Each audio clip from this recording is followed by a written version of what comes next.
Hello guys, welcome to our YouTube channel VS academy. तो हम लोग पढ़ रहे थे nervous system, human brain nervous system हम लोग पढ़ रहे थे। आज हम लोग की सेकंड क्लास है नर्वस सिस्टम की। तो हम लोगों ने कल सीएनएस क्या होता है, पीएनएस क्या होता है, एएनएस क्या होता है, सेंट्रल नर्वस सिस्टम और पेरिफेरल नर्वस सिस्टम और ऑटोनोमस नर्वस सिस्टम पढ़ लिया था। कुछ फैक्ट पढ़ लिए थे रिलेटेड टू ब्रेन, मानव मस्तिष्क से संबंधित कुछ फैक्ट्स कल पढ़ लिए थे। ठीक है, आज हम लोग उसी के आगे क्या करेंगे, कंटिन्यू करेंगे। तो हमारे ब्रेन में मिनरल कौन सा पाया जाता है? हमारे ब्रेन में मिनरल कौन सा पाया जाता है, मतलब खनिज तत्व कौन सा पाया जाता है? हमारे ब्रेन में कौन सा एक ऐसा मिनरल है जो पाया जाता है, कौन सा खनिज तत्व पाया जाता है? तो हमारे ब्रेन में जो खनिज तत्व या फिर जो मिनरल पाया जाता है Na मतलब सोडियम। हमारे ब्रेन में सोडियम पाया जाता है। अगर कोई मिनरल है जो हमारे ब्रेन में पाया जाता है तो सोडियम। ये क्वेश्चन आता है कि कौन सा मिनरल हमारे ब्रेन में होता है, तो हमारे ब्रेन में सोडियम होता है। ठीक है, हमने कल बताया था आप लोगों को कि हमारा जो ब्रेन है उसकी जो स्मॉलेस्ट यूनिट है या फिर जिस सेल से मिलकर ये बना है उसको क्या बोलते हैं? तो हमने पढ़ा था उसको कल, क्या बोलते हैं? उसको बोलते हैं न्यूरॉन्स, है ना। उसको क्या बोलते हैं? न्यूरॉन्स बोलते हैं। तो न्यूरॉन्स की एक दो बातें जान लेते हैं। पहली बात कि 100 millions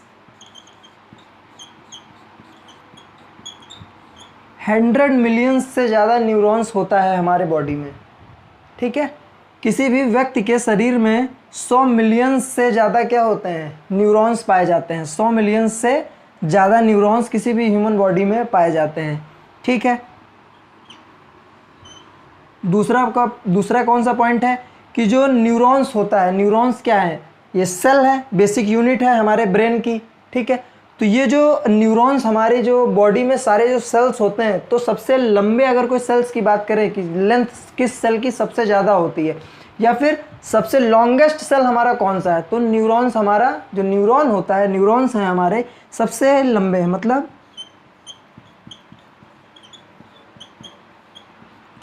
longest cell of human body. ठीक है, longest cell of human body. मानव शरीर का सबसे बड़ी कोशिका कौन सी होती है, सबसे लंबी कोशिका कौन सी होती है? तो न्यूरॉन्स होती है।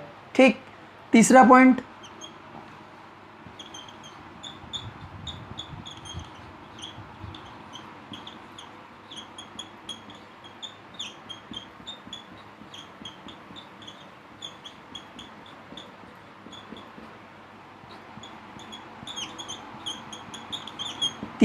ये है कि इसके पास जो हमारे न्यूरॉन्स होते हैं, इनके पास रीजनरेशन की जो पावर होती है वो सबसे कम होती है, बहुत कम होती है रीजनरेशन की पावर। रीजनरेशन की पावर का मतलब है पुनः निर्माण की जो शक्ति होती है,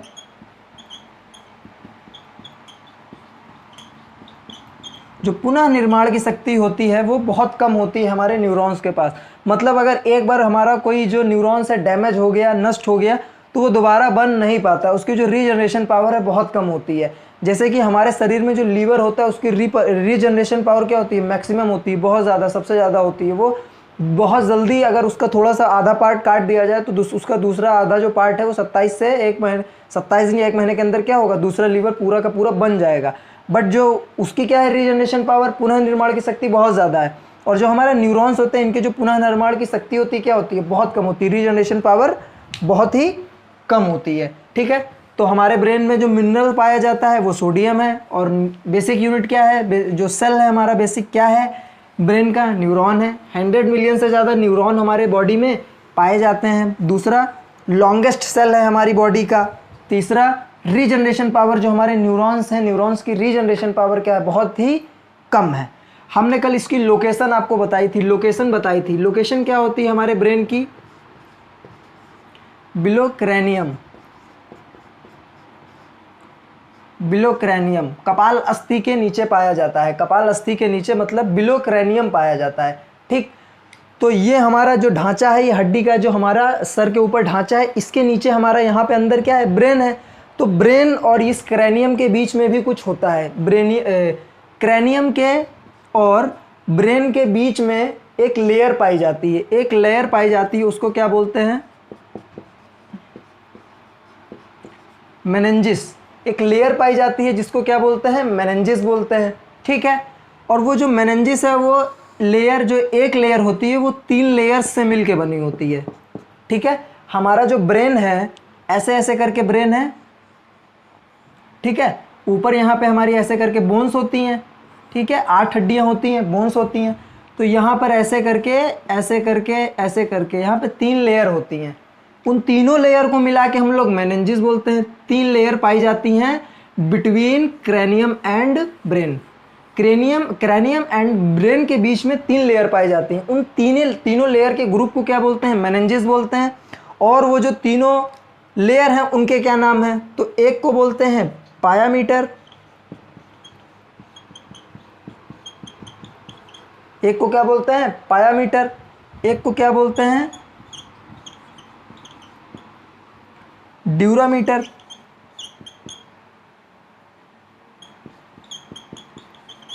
ठीक है, ठीक, और एक को बोलते हैं आर्केनॉइड।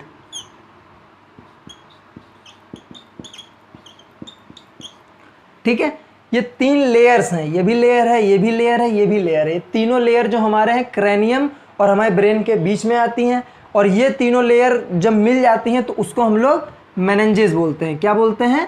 मेनिंजिस बोलते हैं। अच्छा, तो देखो, किसी प्रकार की चोट, किसी प्रकार का जो भारी ठोस, अगर ऐसा कोई हार्मफुल हमसे हमारे दिमाग पर इफेक्ट ना करे, हमारे ब्रेन पर इफेक्ट ना करे, उस वजह से क्रैनियम है कि किसी प्रकार की चोट ना लगे हमारे दिमाग पे।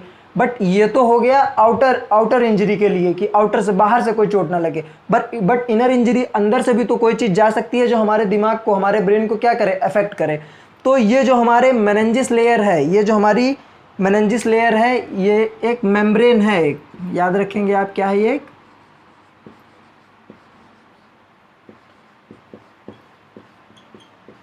ये एक मेम्ब्रेन है। ठीक है, क्या है? मेम्ब्रेन है। ब्रेन मेम्ब्रेन बोलेंगे इसको।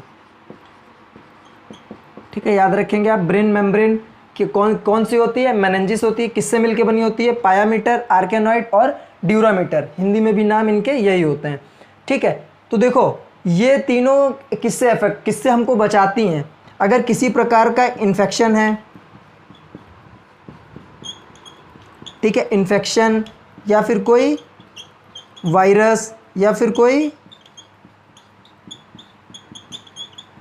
बैक्टीरिया, ठीक है, अगर कोई इन्फेक्शन आ रहा है या फिर कोई वायरस आ रहा है या फिर कोई बैक्टीरिया है, तो ये जो तीनों लेयर हैं, पायामीटर, आर्केनॉइड एंड ड्यूरामीटर, ये तीनों हमारे ब्रेन को इन तीनों चीज़ों से अफेक्ट होने से क्या करती हैं? बचाती हैं। बाहर से अगर कोई हमको इंजरी हो रही है, बाहर से इंजरी ना हो, इस वजह से क्रैनियम है। आउटर इंजरी ना हो, इस वजह से क्रैनियम हमको ऊपर से बचाता है। अंदर से अगर किसी प्रकार का कोई वायरस हमारे ब्रेन में ना जाए अंदर से, उससे हो क्या सकता है? अगर ऐसे में से, इन तीनों में से कोई भी चीज़ हमारे ब्रेन तक पहुंच गया तो क्या हो सकता है? उससे ब्रेन हमारा फेल हो सकता है, हम कोमा में जा सकते हैं, बायोलॉजिकल डेथ हो सकती है, हमारी न्यूरॉन्स डैमेज हो सकते हैं। तो इन में से अगर कोई भी चीज़ हमारे ब्रेन को अफेक्ट कर गई तो ये कई दिक्कतें हो सकती हैं। इस वजह से ये मेनिंजिस जो लेयर है, ये क्या करती है? हमारे दिमाग को प्रोटेक्शन देती है।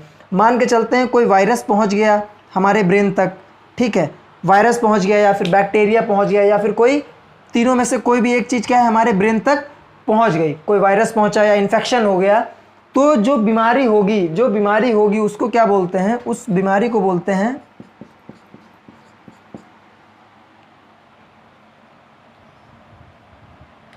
मेनिंजिस होगा।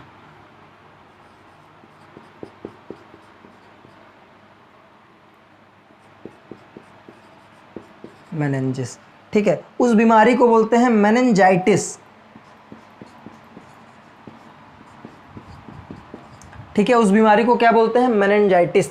अगर किसी प्रकार का इन्फेक्शन, वायरस या फिर बैक्टीरिया हमारे ब्रेन पे अफेक्ट करता है तो जो रोग होता है, जो बीमारी होती है, जो डिसीज़ होती है, उस डिसीज़ को बोलते हैं मेनिंजाइटिस बोलते हैं। जब मेनिंजाइटिस हो जाता है तो होता क्या है? देखो क्या क्या हो सकता है।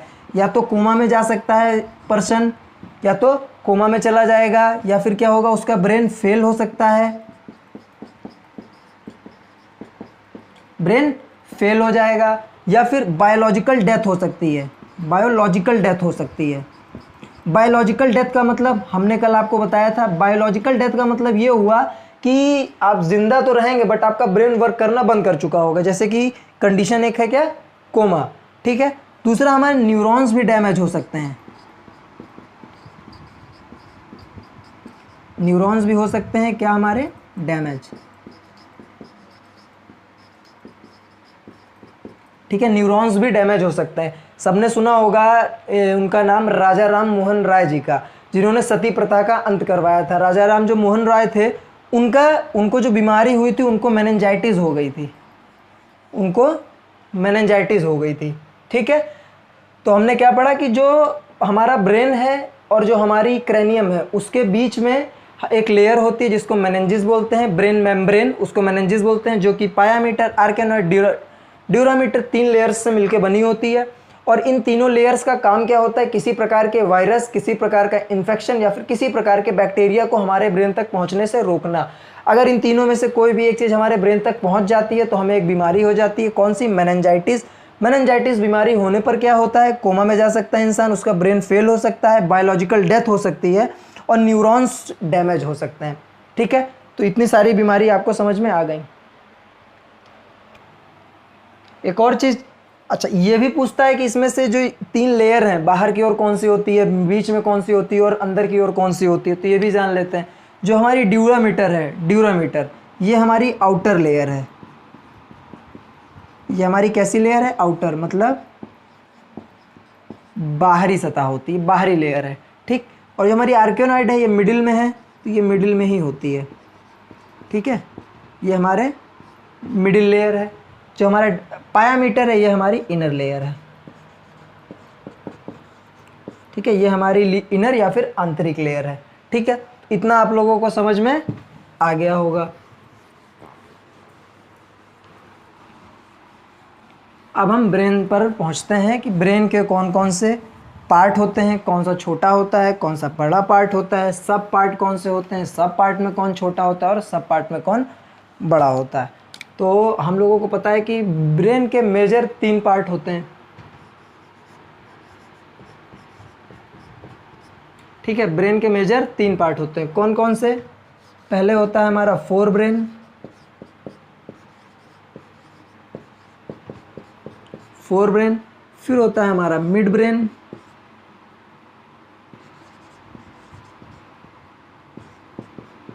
मिड ब्रेन, फिर होता है हमारा हिंड ब्रेन,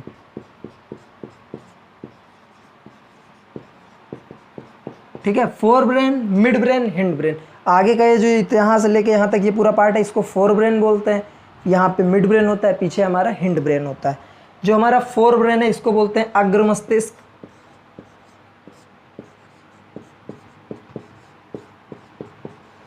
ठीक है, इसको बोलते हैं अग्र मस्तिष्क, इसको बोलते हैं मध्य मस्तिष्क,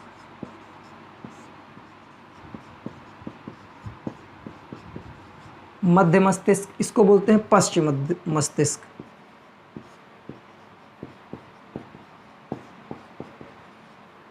ठीक है। अग्र मस्तिष्क, मध्य मस्तिष्क, पश्चिम मस्तिष्क, ठीक। इनके कौन कौन से पार्ट होते हैं, इनके अंदर हम कौन कौन से पार्ट पढ़ेंगे, उनके फंक्शंस क्या होते हैं पढ़ेंगे, किसका क्या वर्क है, ठीक है। तो ये जो हमारा फोर ब्रेन है, ये आगे वाला अग्र मस्तिष्क मतलब आगे वाला, इसके कौन कौन से पार्ट होते हैं। तो इसका पहला एक पार्ट होता है थैलेमस। पहले ये जान लेते हैं कि इसमें कौन सा बड़ा होता है, कौन सा छोटा होता है ना, ये जान लेते हैं पहले। तो ये जो हमारा फोर ब्रेन है, फोर ब्रेन है, यहाँ से लेके यहाँ तक, यहाँ पूरा पीछे तक, ये फोर ब्रेन ही होता है। तो ये हमारा कौन सा है, हम अगर पार्ट्स की बात करें तो ये लार्जेस्ट होता है, ये लार्जेस्ट पार्ट है हमारे ब्रेन का। मिड ब्रेन छोटा होता है, तो ये हमारा कौन सा है, स्मॉलेस्ट पार्ट है, लार्जेस्ट पार्ट है, और ये हमारा स्मॉलेस्ट पार्ट है, ठीक है। अब हम इनके पार्ट्स की बात कर लेते हैं। तो फोर ब्रेन में हम क्या पढ़ेंगे, फोर ब्रेन में हम पढ़ेंगे थैलेमस,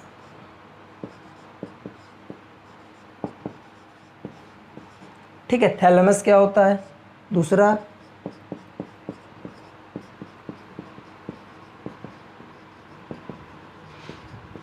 हाइपोथैलेमस क्या होता है। तीसरा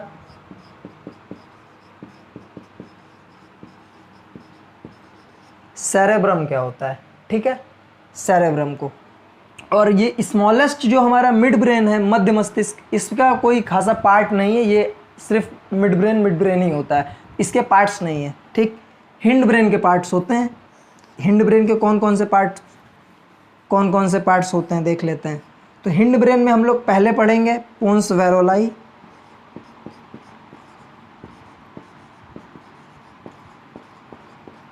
पोन्स वेरोलाई। दूसरा पढ़ेंगे हम लोग मेडुला ऑब्लोंगाटा,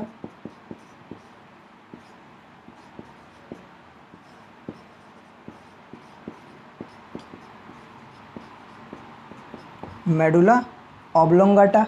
और क्या पढ़ेंगे, पोन्स वेरोलाई, मेडुला ऑब्लोंगाटा, और पढ़ेंगे हम लोग सेरेबेलम,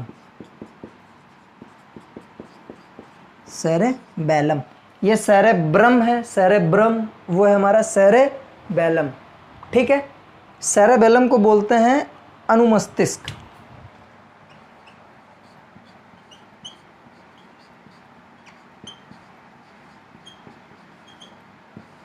सेरेबेलम को बोलते हैं अनुमस्तिष्क, छोटा दिमाग। देखो हिंड ब्रेन है मतलब पीछे का है, और पीछे के भी पीछे है यहाँ पे, तो इसको बोलते हैं सेरेबेलम मतलब अनुमस्तिष्क, छोटा दिमाग बोलते हैं। कहते नहीं पीछे छोटा दिमाग होता है, मत मारो, तो पीछे होता है अनुमस्तिष्क, छोटा दिमाग।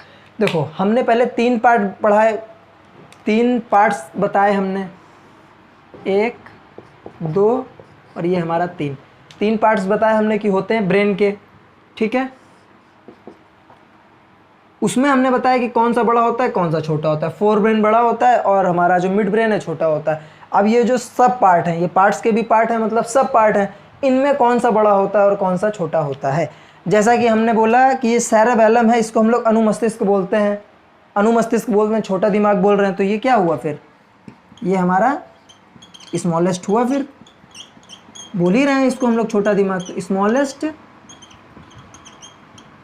सब पार्ट है, स्मॉलेस्ट सब पार्ट ऑफ ब्रेन, स्मॉलेस्ट सब पार्ट ऑफ ब्रेन। ऊपर जो हमने बताया वो पार्ट ऑफ ब्रेन है, ये पार्ट ऑफ ब्रेन है, वो सब पार्ट ऑफ ब्रेन है। और जो हमारा सेरेबेरम है, ठीक है, सेरेब्रम है, ये क्या होता है, सबसे बड़ा होता है। जो हमारा सेरेब्रम है ये क्या है, सबसे बड़ा होता है। तो ये वो स्मॉलेस्ट है, और तो ये क्या है, लार्जेस्ट। लार्जेस्ट कैसा है, लार्जेस्ट सब पार्ट, लार्जेस्ट सब पार्ट ऑफ ब्रेन। कहते हैं कि पूरे दिमाग का 2/3 भाग होता है सिर्फ सेरेब्रम। सेरेब्रम दिमाग पूरे ब्रेन का 2/3 पार्ट सिर्फ सेरेब्रम होता है हमारा, ठीक है। तो क्या हमने समझा कि ब्रेन के 3 पार्ट होते हैं, fore brain, mid brain, hind brain, अग्र मस्तिष्क, मध्य मस्तिष्क, पश्चिम मस्तिष्क, ठीक। हमारा जो फोर ब्रेन है इसके 3 पार्ट हम लोग पढ़ेंगे, थैलेमस, हाइपोथैलेमस और सेरेब्रम, ठीक। मिड ब्रेन ही होता है, सिर्फ मिड ब्रेन के बारे में पढ़ेंगे। और जो हमारा हिंड ब्रेन है इसमें भी 3 पार्ट हैं इसके, पोन्स वेरोलाई, मेडुला ऑब्लोंगाटा और सेरेबेलम। जो पार्ट हैं हमारे ब्रेन के उसमें फोर ब्रेन सबसे बड़ा होता है, मिड ब्रेन सबसे छोटा होता है। जो हमारे पार्ट्स के पार्ट्स हैं मतलब सब पार्ट हैं, उसमें हमारा सेरेब्रम क्या है, सबसे बड़ा होता है। और जो हमारा सेरेबेलम है ये क्या है, सबसे छोटा है। ये इसीलिए इसको क्या बोलते हैं, इसको अनुमस्तिष्क बोलते हैं। साइड व्यू बनाएंगे, देखेंगे कौन सी चीज़ कहाँ पर होती है हमारे ब्रेन में, ठीक है।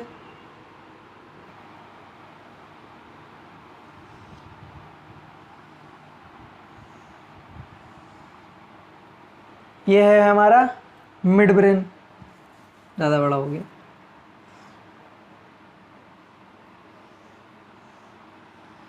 ठीक। ये हमारा मिड ब्रेन है,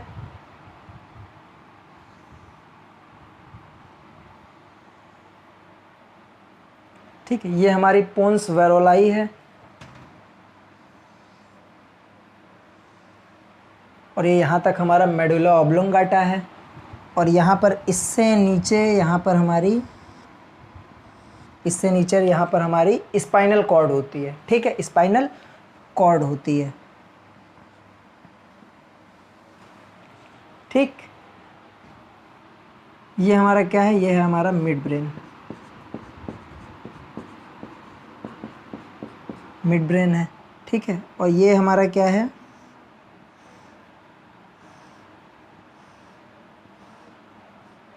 ये हमारी पोन्स वेरोलाई है,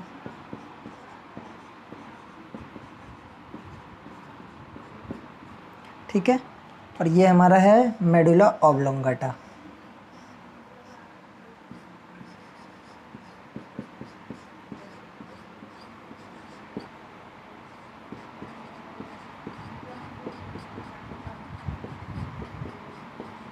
ठीक है, मेडुला ऑब्लोंगाटा नीचे हमारा क्या होता है, नीचे हमारा कहाँ से जुड़ा होता है, ये स्पाइनल कॉर्ड से।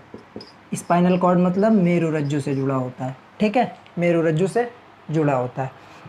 और ये जो पोन्स वेरोलाई मेडुला ऑब्लोंगाटा है, इससे ही साइड में हमारा जुड़ा होता है क्या, क्या जुड़ा होता है हमारा, सेरेबेलम जुड़ा होता है, सेरेबेलम।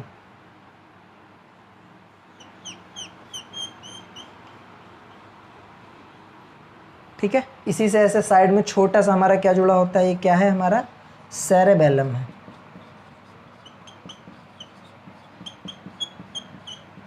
ठीक है, सेरेबेलम है मतलब अनुमस्तिष्क है।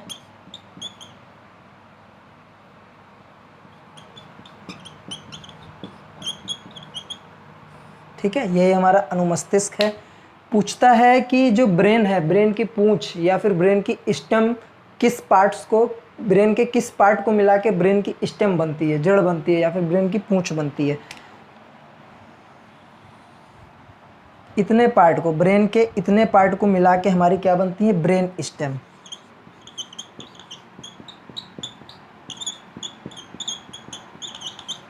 ठीक है, इतने पार्ट को, मिड ब्रेन, पोन्स वेरोलाई, मेडुला ऑब्लोंगाटा, इन तीनों पार्ट को, इनको मिला के हमारी ब्रेन स्टेम बनती है, मतलब ब्रेन की पूंछ बनती है। ठीक, इधर साइड में, लेफ्ट साइड में हमारा क्या, सेरेबेलम मतलब अनुमस्तिष्क लगा होता है। तो हमने देखो सेरेबेलम देख लिया, मिड ब्रेन देख लिया, पोन्स वेरोलाई देख लिया, मेडुला ऑब्लोंगाटा। ये जो हमारे तीनों पार्ट हैं, ये हमारे तीनों पार्ट हिंड ब्रेन के हैं। हम पीछे से अभी बना रहे हैं, ठीक है ना, पीछे, क्योंकि स्पाइनल कॉर्ड पीछे जाके यहाँ मेरुरज्जु से जुड़ा होगा। स्पाइनल कॉर्ड किससे मिलके बनता है, ये पूरा न्यूरॉन्स से मिलके ही बनी होती है, उसी को हम लोग स्पाइनल कॉर्ड बोलते हैं। ठीक है, तो ये हमने पढ़ लिया। बचा हमारा क्या, सिर्फ ऊपर का आगे वाला हिस्सा बचा हमारा, फोर ब्रेन। ठीक है, कौन सा पार्ट बचा है हमारा, फोर ब्रेन। तो ये ऐसे करके हमारा फोर ब्रेन होता है ऊपर की ओर। ठीक है, ये हमारा क्या है, ये हमारा फोर ब्रेन है।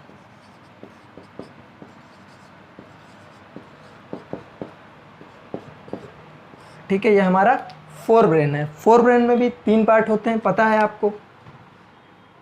पहले ऐसे करके यहाँ पे हमारा होता है क्या,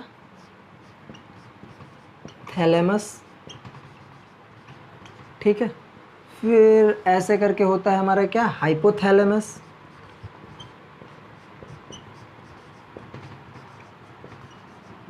हाइपोथैलेमस। बाकी ये जो इतना पूरा पार्ट बचा है, ये हमारा क्या होता है, सेरेब्रम। ये क्या होता है हमारा, सेरेब्रम होता है। कुछ ऐसा करके हमारा ब्रेन का हमारे डायग्राम होता है। किसका है ये,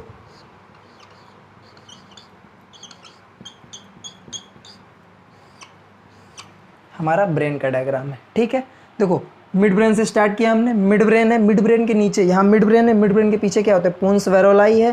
पोन्स वेरोलाई के नीचे पीछे साइड में क्या है, मेडुला ऑब्लोंगाटा है। उसके पीछे क्या है हमारा, ये स्पाइनल कॉर्ड जुड़ा होता है। स्पाइनल कॉर्ड किससे मिलके बना होता है, किसके ग्रुप को बोलते हैं स्पाइनल कॉर्ड, ढेर सारे न्यूरॉन्स का जो ग्रुप होता है, ढेर सारे न्यूरॉन्स जब मिल जाते हैं उसी को हम लोग स्पाइनल कॉर्ड बोलते हैं। ठीक है, और हमने बताया था कि हर बोन्स प्रोटेक्शन के लिए, स्ट्रक्चर के लिए, तो इस स्पाइनल कॉर्ड को नुकसान ना हो इसके लिए हमारी बैकबोन होती है, रीढ़ की हड्डी इसीलिए होती है। इसके बीच में हमारा क्या होता है, स्पाइनल कॉर्ड होता है, मतलब न्यूरॉन्स होते हैं। ठीक, ये जो हमारा मिड ब्रेन है, सेरेबेलम है, ये इधर ऐसे साइड में सेरेबेलम, अनुमस्तिष्क छोटा सा होता है।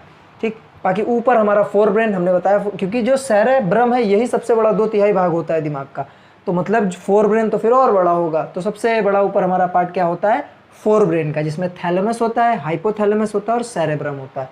ठीक है, हम पढ़ेंगे कैसे, हमको एक एक पॉइंट के बारे में पढ़ना है, एक एक सब पार्ट के बारे में पढ़ना है, और हमको फंक्शन जानना है, उसका फंक्शन क्या है। हम पढ़ेंगे कैसे, हम पीछे से पढ़ेंगे, cerebellum, medulla oblongata, pons varolii, mid brain, cerebrum, hypothalamus, thalamus, पीछे से एक एक चीज़ क्या आएंगे, पढ़ते हुए चले आएंगे। ठीक है,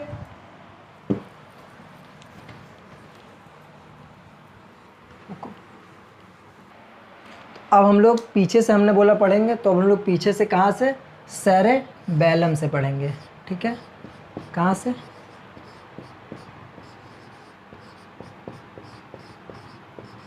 सेरेबेलम। क्या बोलते हैं इसको?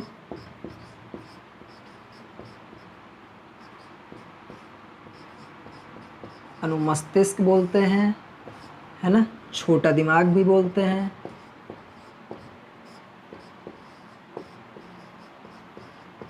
अनुमस्तिष्क, छोटा दिमाग मतलब लिटिल ब्रेन बोलते हैं। पूछा जाता है लिटिल ब्रेन किसको बोलते हैं, मतलब क्या बोलते हैं? Little brain.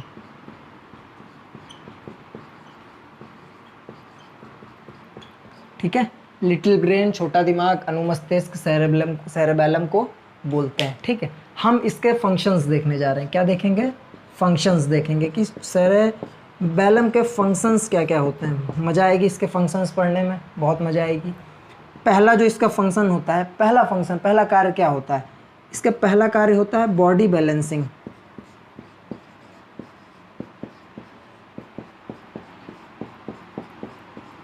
क्या होता है? बॉडी बैलेंसिंग मतलब शरीर के संतुलन को बनाए रखना। बॉडी बैलेंसिंग मतलब शरीर के संतुलन को बनाए रखना।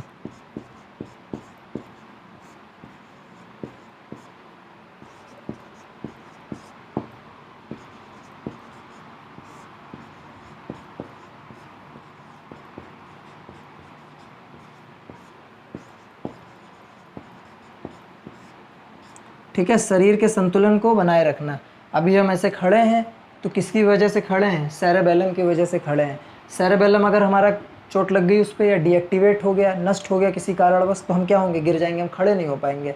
क्योंकि जो शरीर का बैलेंस बनाए रखना सेरेबेलम का काम है, और वो नहीं काम करेगा तो हम शरीर का बैलेंस नहीं बना पाएंगे। ठीक है, दूसरा काम क्या होता है?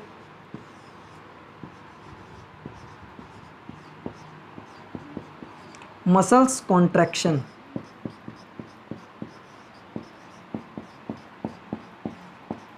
मसल्स कॉन्ट्रैक्शन मतलब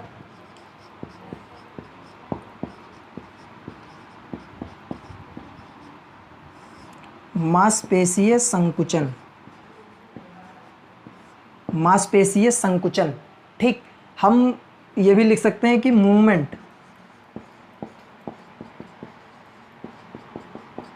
ये मांसपेशीय संकुचन या फिर जो मसल्स कॉन्ट्रैक्शन है, ये इसके कारण ही हम लोग हाथ पैर हर चीज़ क्या करते हैं? मूवमेंट हो रहा है, हर चीज़ का हम लोग मूवमेंट कर सकते हैं।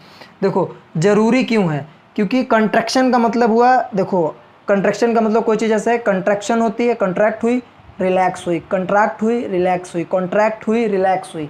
तो इस पर हमारा क्या चीज़, कौन सा हमारा ऑर्गन है जो इस पर वर्क करता है? हमारा हार्ट इस पर वर्क करता है। जब कॉन्ट्रैक्ट हुई तो ब्लड बाहर निकला, फिर रिलैक्स हुई तो ब्लड भरा, फिर कॉन्ट्रैक्ट हुई ब्लड बाहर निकला, फिर रिलैक्स हुई तो ब्लड अंदर गया। अगर ये वर्क ना करे प्रॉपर तो क्या होगा? हमारा हार्ट बीट नहीं हो पाएगी फिर, है ना। अंदर जाता है इम्प्योर ब्लड, फिर उधर से होके उधर पूरा सर्कल होके, पूरा सर्कल कंप्लीट होके फिर क्या होता है? प्योर हो, फिर पहले इम्प्योर जाता है, फिर उधर से लंग्स के पास होके फिर क्या होता है? फिर प्योर जाता है, प्योर जाता है। अगर ये पंप करना हमारा हार्ट बंद कर देगा तो प्योर ब्लड हार्ट से होके बाद में निकलता है, तो हमारी बॉडी के पास प्योर ब्लड नहीं पहुंच पाएगा। प्योर ब्लड नहीं पहुंचेगा तो हमारी क्या होगी? मृत्यु हो जाएगी। तो इसका बहुत बड़ा योगदान है इसमें। और पूरे बॉडी का जो हमारा मूवमेंट है, ये मांसपेशीय संकुचन के कारण ही हो पाता है। ठीक है, मतलब मसल कॉन्ट्रैक्शन के कारण। तीसरा क्या है?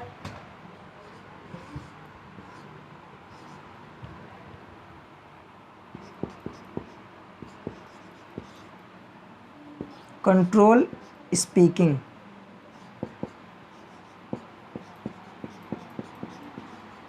कंट्रोल स्पीकिंग मतलब बैलेंस, मतलब कंट्रोल करता है हमारी स्पीकिंग को, कंट्रोल करता है कि किससे क्या बोलना है, कितना बोलना है, कैसे बोलना है। ठीक है ना, जो हमारी इसकी स्पीकिंग पावर है, स्पीकिंग पावर है, उसको क्या करता है? कंट्रोल करता है। स्पीकिंग पावर को क्या करता है? कंट्रोल करता है। अभी आपसे किसी ने देखो, आपसे अगर कोई छोटा आपको डांटता है, कुछ किया उसने, तो आप उसको चिल्ला देंगे। आपसे बड़ा कोई डांट रहा है, आपको सुनना पड़ता है, आप सुनते हैं, उसको बोलते नहीं हैं। अगर ये सेरेबेलम इफेक्ट किया हुआ आपका, तो आप किसी से कुछ भी बोलेंगे, है ना। तो आप जो कंट्रोल कर रहे हैं स्पीकिंग पावर की, किससे क्या बोलना है ना। आप छोटे से डांट सकते हो, बड़े से आप अपने सीनियर को, अपने स्कूल में टीचर्स को, अपने ऑफिस में बॉस को आप नहीं डांटोगे, उससे सुन लोगे। जूनियर होगा आप उसको डांट दोगे। तो ये जो कंट्रोल, आप स्पीकिंग कंट्रोल कर रहे हैं कि किससे क्या बोलना है, कब बोलना है, कितना बोलना है, किस भाषा में बोलना है, जो एवरीथिंग जो अबाउट स्पीकिंग है, ये सब आप कंट्रोल कर सकते हैं। तो ओनली ऑन किसकी वजह से? सिर्फ सेरेबेलम की वजह से। अनुमस्तिष्क छोटा दिमाग है, कार्य बहुत बड़ा है, बॉडी बैलेंसिंग, शरीर के संतुलन को बनाए रखना, और मसल्स कंट्रैक्शन, मसल कंट्रैक्शन इसी की, ये अगर ना हो तो हम लोग की हार्ट जो है बीट ना करे। और कंट्रोल स्पीकिंग पावर, स्पीकिंग जो पावर है उसको क्या करता है, कंट्रोल करता है। ठीक है, तो ये मेजर 3 काम होते हैं हमारे, 3 फंक्शंस हैं हमारे किसके, सेरेबेलम के, मतलब हमारे अनुमस्तिष्क के। ठीक, एक पॉइंट इसका ये है,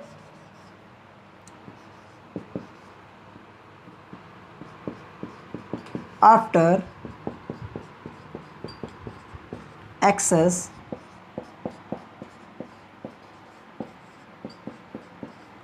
consumption of alcohol, after excess consumption of alcohol, it affects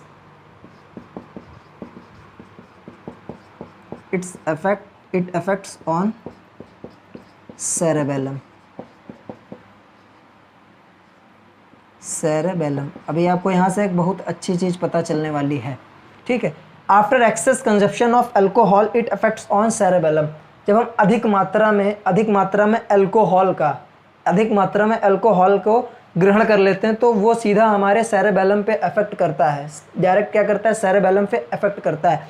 तो एक्सेस अमाउंट ऑफ, पहली बात की excess amount of excess consumption of alcohol के कारण क्या हो सकता है, जो हमारा सेरेबेलम है क्या हो सकता है, सेरेबेलम डीएक्टिवेट हो सकता है, इसलिए ज़्यादा करना नहीं चाहिए। डीएक्टिवेट, पहली बात तो करना नहीं चाहिए और ज़्यादा तो बिल्कुल नहीं करना चाहिए। सेरेबेलम हमारा क्या हो सकता है, डीएक्टिवेट हो सकता है। अगर ये डीएक्टिवेट हुआ तो बॉडी की हमारे बैलेंसिंग क्या चली जाएगी, क्योंकि यही मैनेज कर रहा है।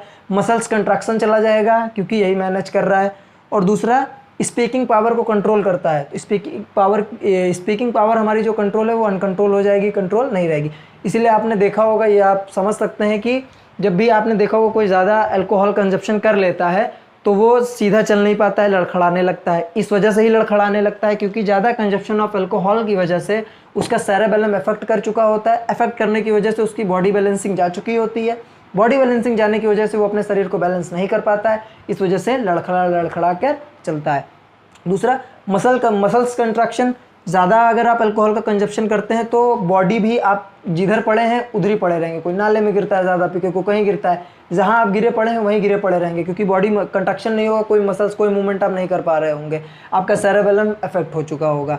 स्पीकिंग पावर, देखा होगा आपने, पीने के बाद कोई किसी से कुछ भी बोलता है फिर तो हम ही राजा हैं, क्योंकि वहाँ पे आप बड़ा छोटा ये सब कोई पावर जा चुकी है, सेरेबेलम अफेक्ट हो चुका है। तो जो आपका कंट्रोल, स्पीकिंग पावर, जो पावर है आपके पास, वो क्या है, आपकी कंट्रोल करने की क्षमता खत्म हो चुकी होती है। तो आप बड़ा छोटा कुछ नहीं देखते हैं, किसी से कुछ भी, किसी भी भाषा में गाली भी देते हैं, कुछ भी बोलते हैं, क्योंकि आपकी जो सेरेबेलम है वो अफेक्ट हो चुका है। तो आपकी ये तीनों power, body balancing, muscle contraction, मांसपेशीय संकुचन या फिर कंट्रोल स्पीकिंग पावर, जो है तीनों चीज़ें क्या होती हैं, आपकी जा चुकी होती हैं। तो आप ये तीनों घटनाएं कर देते हैं जब आप ज़्यादा अल्कोहल का क्या करते हैं, कंजप्शन करते हैं। इसीलिए कहा जाता है कि डोंट ड्रिंक एंड ड्राइव, पीकर गाड़ी मत चलाएं, क्योंकि अगर ज़्यादा हुई तो बॉडी बैलेंसिंग चली जाएगी, और जब आप खुद को बैलेंस नहीं कर पा रहे होंगे तो आप गाड़ी को क्या बैलेंस करेंगे।